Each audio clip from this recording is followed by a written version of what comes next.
600's hood is located in the southwest corner of Washington Park and is part of the Washington Park neighborhood. More specifically, they roughly claim the area between 59th and 61st Street and between King Drive and Indiana Avenue, with some of their main hangouts having been around the corners of 60th and King Drive, 60th and Indiana, and 59th and Calumet Avenue. The name 600 derives from a few things, the main one being that the numbered streets in Chicago's South Side are often used by gang sets to represent themselves by adding a 0 in front or at the end of the number. 600's main street is the 60th Street, with members referring to themselves as 600 or 060. That's what it is. Now when you say 600, what that exactly stand for, man?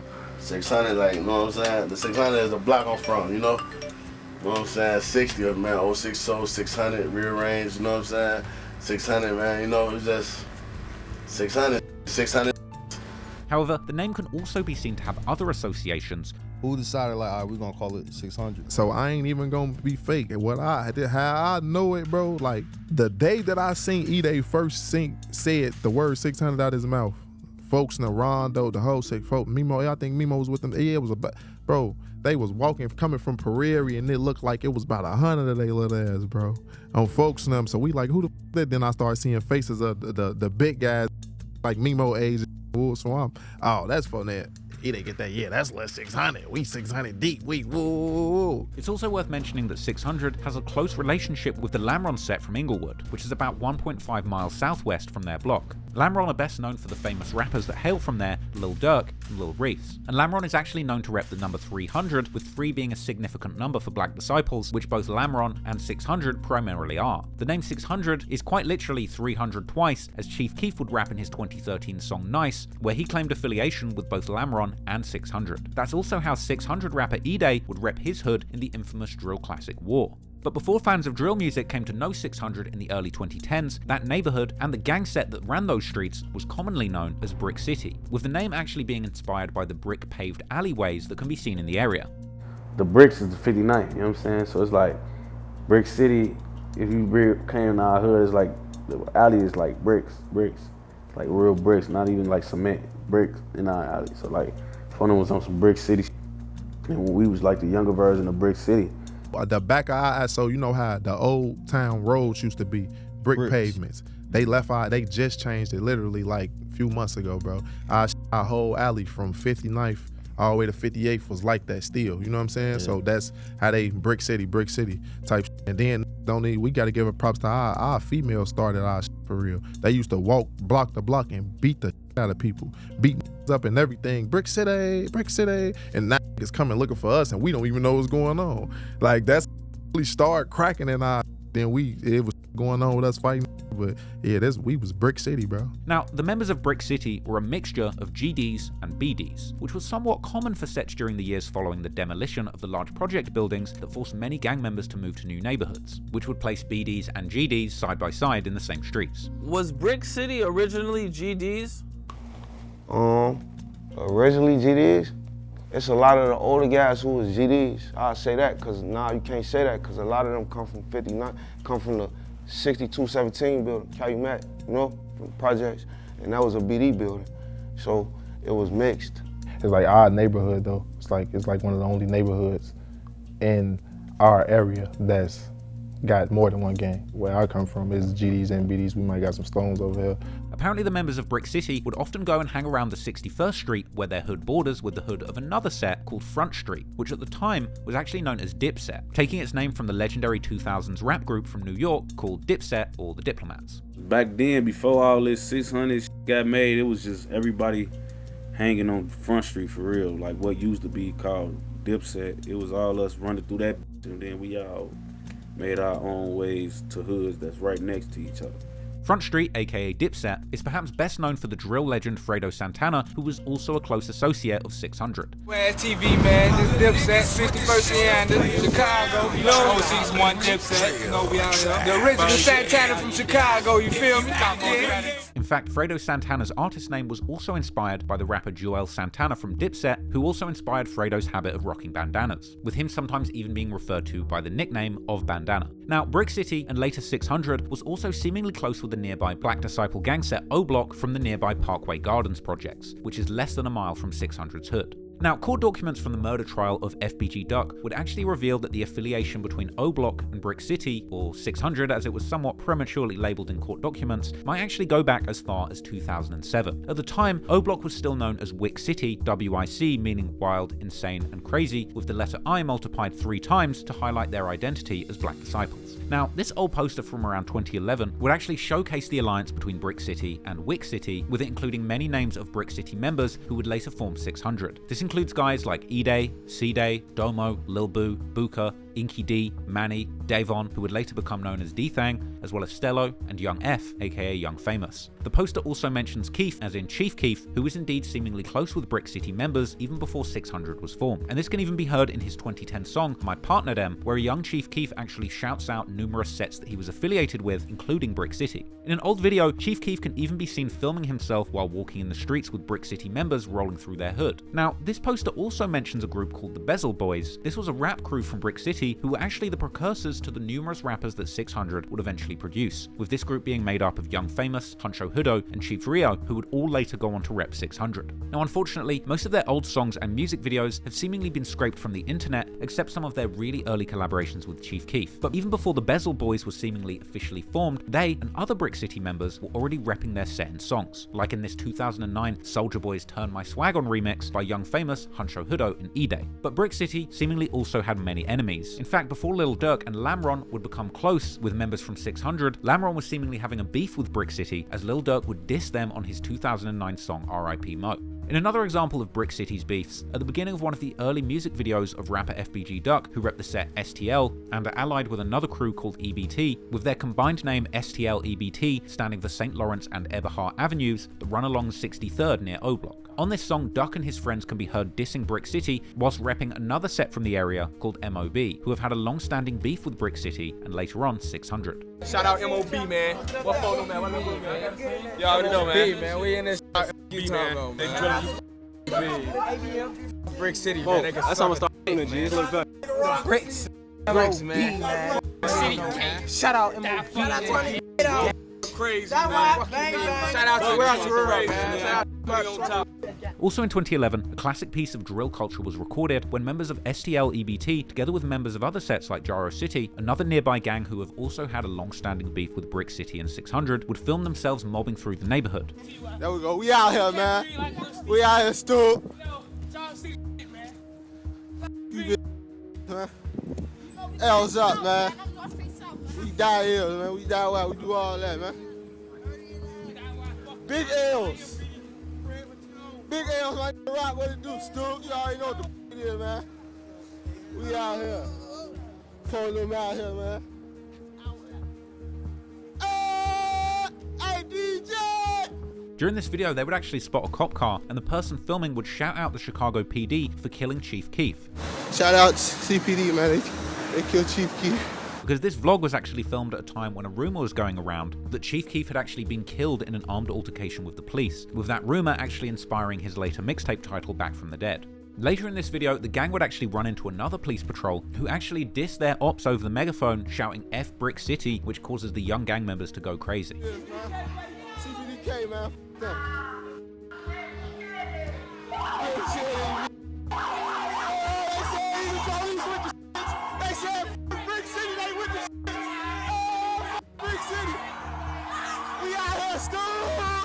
Now this video goes to show you just how deeply invested the local police are in the local gang politics. Eventually, coming into the 2010s, there began to also be other gangs that youth from the area would begin to rep. The younger guys from Brick City's hood would begin to create their own little cliques around middle school age, and one such clique would seemingly be called Bang City, using the same BC initials as Brick City. The guys from the area would also use the initials BCMG for Bang City Money Gang, and some of the older guys would even make and post music under the BCMG name around 2010, with Tay 600 suggesting that they could have been going as early as 2009. But in the early 2010s, there was also another, much more serious set that began forming in the neighborhood, 600. As early member Tay 600 will tell the story, 600 actually got started due to some of the youngsters not feeling respected by the Brick City's older members, making them want to be their own bosses. Particularly one of them, who had older brothers in Brick City, would turn out to have the experience and leadership qualities needed to form his own set in the streets. That young man was Devon, aka D-Thang. It came to a point where, D-Thang was really on his, he was out here, you know what I'm saying? And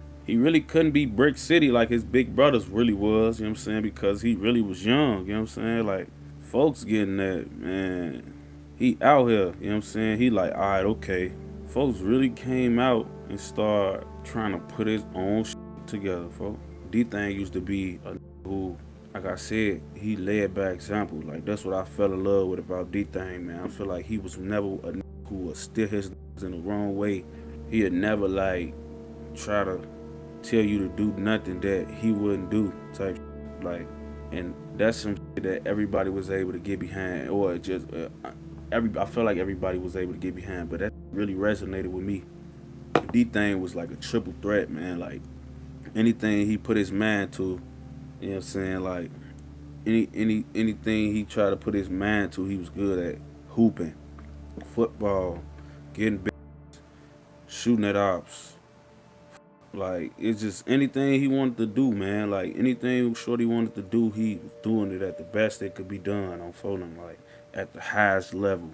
Was doing D-Thang was really like, not Dirk brother, our D-Thang. But all right, that's a good thing that you said that, because back in the day, I always used to get D-Thang, Dirk brother, and y'all D-Thang confused, because everybody used to, on the internet, there's a lot of videos. And now we got a Bronx D-Thang too. Even more confusing. Yeah, so everybody get their names from the right. Who was D-Thang to y'all? Because it seemed like D-Thang and Lil Boo get like a lot of respect. So it's different, because D-Thang technically died in my arms, so it's different with me, bro. That's my real brother. Like, we used to go to parties and dance with take our shirt off and be rolling and freaking on and part. Like, that's my real brother. Like, besides the savage shit he did, like Shorty was really like that, to sleep under a motherfucking porch and knock you down type shit. Like, he was one of them faces, savage, heinous, like, but you would never look at him and think that, because he feel me, that he a good hearted, but for the shit that we had going on, he live and died at 600 shit. And you feel me, we gotta always get 3 times that's his D-Thang 3 times, bro. We gotta give him his props. That his brother M-Thang, his brother Trigger, his brother Damo, his brother.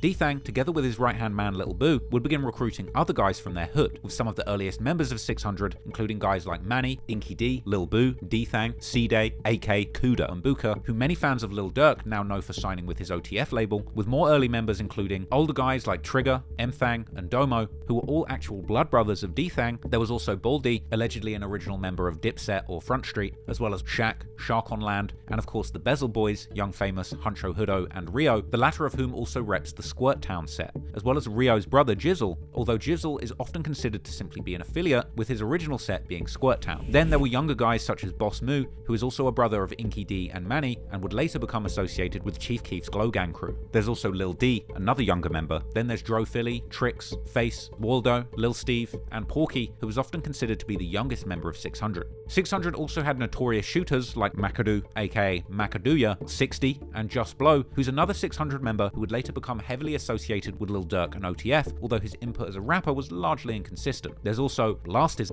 with the names of these two, Just Blow and Blasters, pretty much speaking for themselves. Then there's Cap 12, Bite Down, and of course D Rose, who would end up becoming one of the most infamous shooters in Chicago drill history, due to his young age and look, combined with the numerous shout-outs that he got by early drill legends like Chief Keef and Lil Durk, who usually rapped about this baby-faced assassin as one of the first shooters that they would call if they needed some muscle. Later on, King Von would commonly mention D Rose in his songs, who unfortunately at that point was already fighting very serious charges despite his young age. In fact, whilst King Von himself was mainly known for going hard for his hood, O-Block, he should also be mentioned in the list of infamous shooters for 600, as a young King Von was known to hang out with members of 600 damn near every day, as he tweeted in 2012. Von would often also claim to be a 600 member in his old tweets, even dissing their ops for them. Recently, in the trial against members of O-Block that were charged with the murder of FBG Duck, even court documents would highlight Von's association with both O-Block and 600, mentioning how he had both sets tattooed on him. And lastly, while many in 600 have dabbled with rapping, there would be certain rappers who would end up making the Team 600 one of the biggest things to ever come out of the early drill scene, including one of the early pioneers of drill music, E-Day, who was arguably not only amongst the first ever drill rappers, but who also specifically took dissing and disrespecting his ops to whole new levels with songs like War that he released in 2014.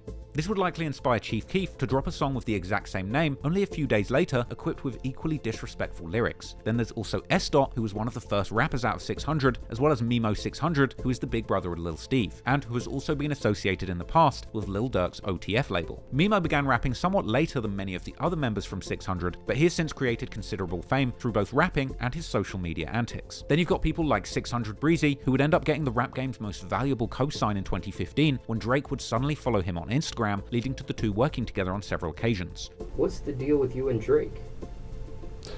Like, I see it's following you. Yeah, it's on Instagram. It's crazy because Drake, you know what I'm saying? Like, I really don't catch a lot of stuff because, you know, my followers are starting to go up now. So, you know, I was just pushing to get 10K. I'm almost at 70K now. So it's like, that's a lot of stuff I don't see and I don't miss. Well, that I do miss. So when he followed me, like, it was just fans just steady commenting like, man, do you know Drake follows you? Drizzy follow you, boy, Drake follow you, Breezy, you up next, boy, you on the way. So I'm, hell no, you know, Drake ain't follow me. I go to his page, you know what I'm saying? Go to his followers, right at the top, 600 Breezy. I'm, oh shit.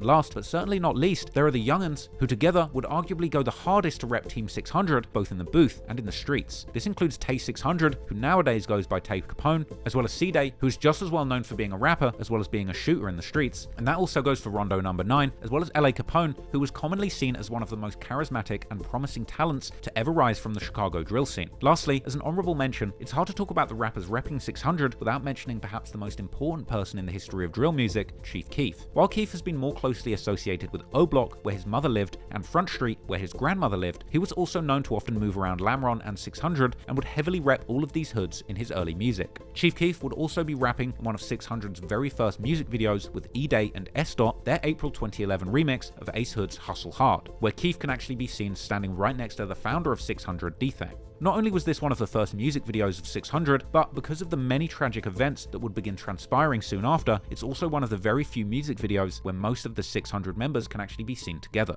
In the comments of this video, LA Capone would even chime in, shouting out both 600 and 300, and replying to a comment seemingly getting Chief Keef's affiliations wrong, stating that Chief Keef is in fact 600 too. Together, the rappers of Team 600 would seem unstoppable during the early years of drill music, and between roughly 2011 and 2015, they dropped countless songs that would be considered classics in the Chicago drill genre, and for a good few years, it would seem like nothing could stop 600's rise to the very top. Just like any group of youths, members of 600 would often hang around their neighborhood, getting in all kinds of trouble. One such night would lead to one of the first major viral moments, aided by a surprising source, the legendary true crime TV show Bait Car. Now, the show's controversial premise would involve police targeting potential carjackers with a bait car. They would equip the car with valuable belongings, as well as hidden cameras and radio trackers, catching thieves in the act and broadcasting the footage for entertainment. One of the cities the show would frequent was Chicago, and around 2012, whilst targeting the city's toughest neighborhoods, they would choose Parkway Gardens, better known as O Block. That night, members of 600, including guys like C-Day, LA Capone, D-Rose, and Tay 600, were hanging out at Parkway together with members from O Block. And in the video, many of them can be seen and heard rummaging through the bait car. I want everything. Hey, how you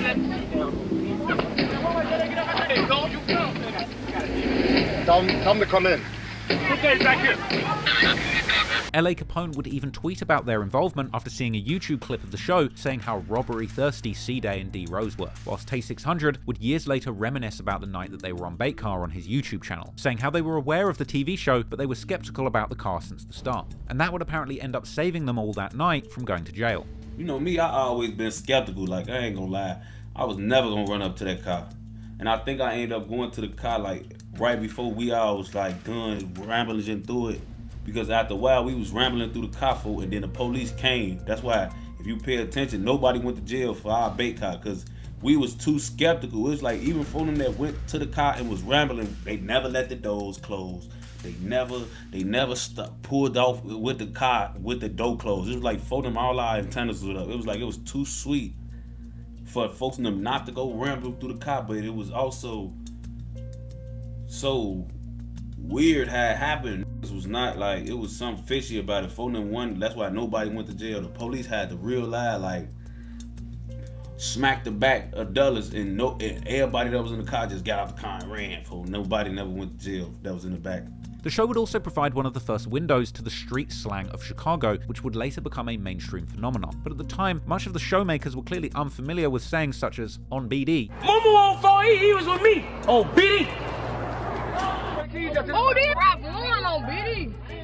Unfortunately, when it comes to the streets, the youth from 600's neighborhood were getting into some more serious stuff than petty theft or antics on social media. But as Tay's story would highlight, they were also getting pulled into the intergenerational cycle of violence that has plagued Chicago's South Side and other poor parts of the city for decades. Members would blend the inherited beefs and gang affiliations from their older family members and people from the neighborhood together with new rivalries that they started themselves. This could be based on something as simple as going to different schools or dating the same girls. In the case of 600, by the beginning of the drill era around 2011 and 2012, this relatively small set had not only formed many alliances with other nearby sets, such as O-Block, Front Street, and Lamron, but also many rivalries with the youth from surrounding neighborhoods, which would eventually end up causing their tragic downfall.